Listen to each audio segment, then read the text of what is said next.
राजस्थान बहुत इंपॉर्टेंट है बीजेपी के 400 प्लस के लिए। 370 बीजेपी, एनडीए 400 प्लस।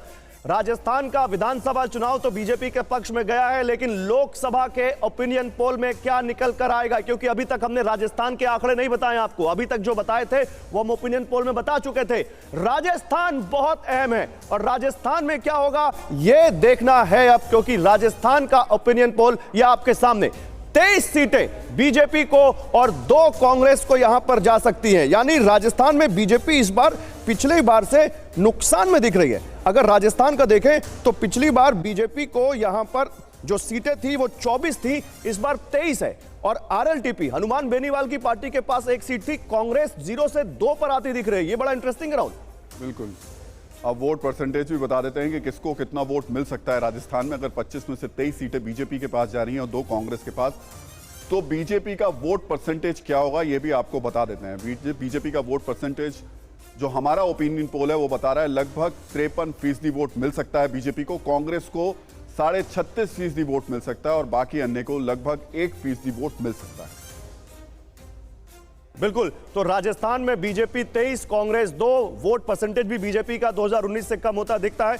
लेकिन हमारे साथ एक दर्शक जुड़ चुके हैं गाजीपुर से, उत्तर प्रदेश के गाजीपुर से, नरेंद्र सिंह, और वो जानना चाहते हैं कि गाजीपुर से कौन आगे है, क्या कहता है आपका ओपिनियन पोल। शिव और संदीप हमारे साथ जुड़े हुए हैं पोलस्टैट एंड पीपल इनसाइट से, और इनसे हम बात करेंगे, इनसे पूछेंगे जैसा अभी तक हम पूछ रहे थे वो अभी बताएंगे। लेकिन उससे पहले जल्दी से बता दूं इस पर बात करने के लिए हमारे साथ पैनल में कौन है। हमारे साथ इस वक्त महिमा सिंह है, कांग्रेस की प्रवक्ता। प्रशांत जीएस हैं, बीजेपी के प्रवक्ता। हमारे साथ स्टूडियो में राजेश जोशी जी हैं, रामकृपाल सिंह जी हैं और जयशंकर जी हैं, वरिष्ठ पत्रकार। आप सभी का स्वागत है। लेकिन पहले प्रशांत, राजस्थान बहुत इंपॉर्टेंट है अगर 400 प्लस का टारगेट पूरा करना है।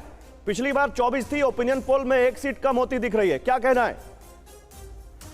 जो भी हमारा अभी वोट शेयर जो आप बता रहे हैं ना 53.2 जैसा, हमको यकीन है कि राजस्थान में 25 में 25 सीट हम लेके आएंगे, क्योंकि जो भी हमारा डबल इंजन सरकार उधर काम कर रही है अभी, तो उसके हिसाब से राजस्थान में 25 में 25 जरूर आएगा। क्योंकि आपका ओपिनियन पोल के हिसाब से आप बोल रहे कि 23 सीट आएगा करके, और जो भी ग्राउंड के ऊपर हमारा जो कनेक्ट है, मोदी जी का जो पॉपुलैरिटी है ग्राउंड पे, उसके हिसाब से 2 सीट ज्यादा ही मिलेगा। उधर तक टीवी9 ओपिनियन पोल गलत साबित हो सकता है, क्योंकि हमको राजस्थान में 25 जरूर मिलेगा। अब 99% सही है, 23 सीट तो आ ही जाएगा और 2 सीट भी भाजपा को मिलेगा जरूर, क्योंकि डबल इंजन सरकार काम कर रहे हैं अभी इधर। इसीलिए अब देखो, जिस दिन मोदी जी तीसरा बार प्रमाण वचन स्वीकार करेंगे ना, राहुल यहाँ पर 1 सीट भी छोड़ने को राजी नहीं है। लेकिन चलिए अभी बात करते हैं कांग्रेस की प्रवक्ता क्या कहते हैं। लेकिन पहले गाजीपुर के सवाल का जवाब मिल गया। शिव, क्या है आपका जवाब? गाजीपुर में एनडीए 43.26% पे है और इंडिया 33.74% पे है। और यहाँ पे जो अनडिसाइडेड वोट है वो 9.59% है और अदर्स का वोट यहाँ पे 13.42। ये एनडीए सीट जीत रही है, बीजेपी जीत रही है जी।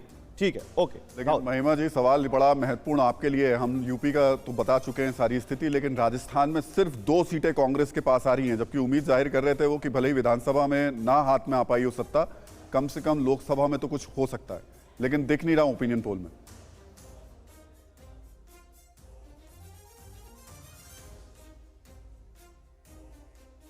माइक अनम्यूट कर लीजिए, अनम्यूट कर लीजिए।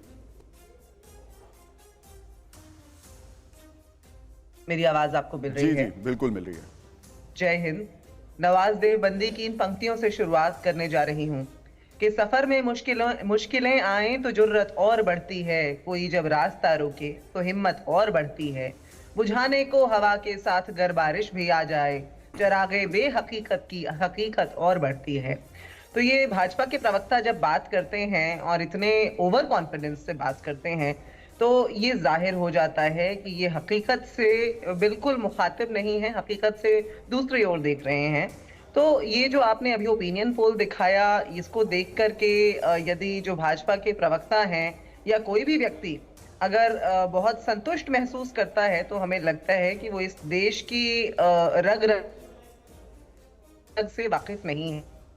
इन सर्वेज का जो सैंपल साइज है वो जानना बड़ा जरूरी है राहुल जी। नहीं ये तो सैंपल महिमा साइज जी, का जरूर महिमा जी, बताइए महिमा कि जी, आपके सर्वे का सैंपल आप साइज भी क्या मानती है। हैं कि कांग्रेस की केवल 2 मैंने- सीटें आएंगी राजस्थान में? बिल्कुल नहीं मानती मैं बिल्कुल महिमा मैंने अभी जी, आपसे 20 कहा लाख ना, का हकीकत सैंपल से साइज है। आपका सर्वे 20 हकीकत से वो खातिब नहीं मिलेगा मिलेगा। 20 लाख का आपका सैंपल सर्वे- साइज है। मुझे कांग्रेस लगता को है पता अब है, तक के एक इतिहास सीट में मिलने देखें वाला तो है। इतना बड़ा सैंपल साइज लेकर कभी ओपिनियन पोल नहीं किया गया। ठीक है 1 लाख का सैंपल साइज है ना, 20 1 लाख का lakh, 20 sample lakh, size- 20 lakh 2 million 20 ma'am. Lakh 2 million 20 lakh का सैंपल साइज है, यानी कि देश का लगभग जो जनता है, हमारे देश की जनसंख्या है, उसका लगभग 1 से 2% के बीच में कहीं पर ये आता है। आपको ये जानना चाहिए कि आज इस देश के अंदर लद्दाख से शुरू हो जाइए, सोनम वांगचुक का जहां अनशन जारी है, वहां से आ जाइए नीचे जम्मू कश्मीर जहां 10 वर्ष से चुनाव नहीं हुए, वहां से नीचे पंजाब आ जाइए जहां किसान परेशान हैं, आंसू गैस खा रहे हैं और उनके ऊपर लगातार रबड़ की गोलियां बरसाई जा रही हैं, वहां बैठे हुए हैं। उसके नीचे हरियाणा में आ जाइए जहां घबरा करके आनंद फानन में सरकार का फेरबदल किया गया है। उसके नीचे मध्य प्रदेश में आ जाइए जहां अभी हमने हाल में देखा था शिक्षकों की हड़ताल हो रही थी। इस प्रकार आप नीचे तक मध्य जब प्रदेश चलते में जाएंगे, कितना सीट मिला हर भाजपा अच्छा को? ठीक है, आप लोग आप जो कह रहे हैं, आप जो कह रहे हैं आपके महिमा पास जी, आता हूं मैं, एक- लेकिन देखिए एक चुरू बताइए चुरू आप। बहुत इंटरेस्टिंग सीट आपको है यकीन क्योंकि है कि बीजेपी 40 ने सीट अपने से ज्यादा मौजूदा है कि सांसद का कांग्रेस वहां ने टिकट पूरे काटा देश में? राजस्थान में। रुके एक मिनट रुके चुरू से सुरेश पुनिया हमारे साथ एक दर्शक जुड़े हैं, वो चुरू का हाल जानना चाहते हैं क्योंकि वहां एग्जिस्टिंग एमपी का टिकट काटा राहुल कसवा का, वो कांग्रेस में चले गए। अब वो पूछ रहे हैं कि चुरू से कौन आगे।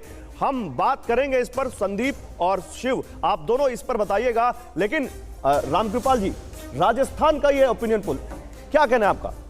देखिए, राजस्थान में जो आपने दिखाया है वो करीब करीब वैसे ही है जैसे कि 19 में हुआ था।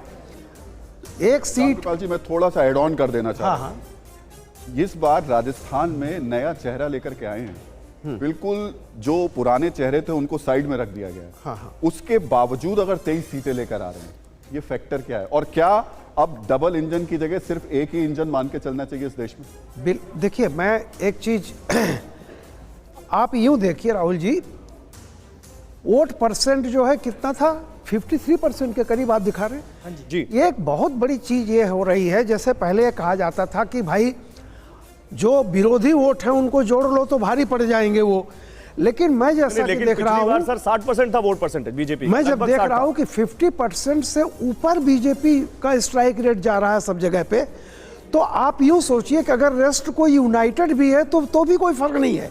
इसका मतलब ये आंधी है। और जैसा कि मैंने पहले कहा था, ये मोदी के नाम पे जनमत संग्रह है, रेफरेंडम है।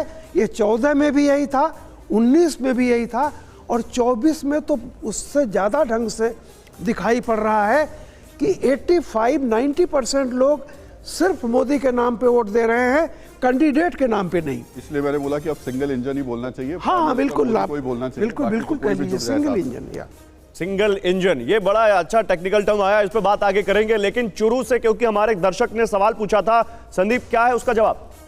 चुरू से भारतीय जनता पार्टी जीत रही है, लेकिन इसमें मैं ये क्लियर करना चाहता हूँ, जिस समय हमने ये सैंपल लिया तब राहुल कासवान चेंज नहीं हुए थे। तो ये सैंपल बीजेपी के तौर पे लिया गया था कैंडिडेट अनाउंसमेंट से पहले। ओके, तो उस समय की पोजीशन पे बीजेपी जीत रही, परसेंटेज क्या था? 50%, 50.04। देखिए 50.0 और कांग्रेस को इस समय भी 38% वोट मिल रहा था। ये सीट क्लोज थी, राहुल कासवान के जाने के बाद ये बदल सकती। ठीक है, बड़ा अच्छा कि आपने क्लियर कर दिया कि राहुल कासवा के बीजेपी छोड़ने से पहले का ये आपका सैंपल है और उसमें बीजेपी आगे दिखती है।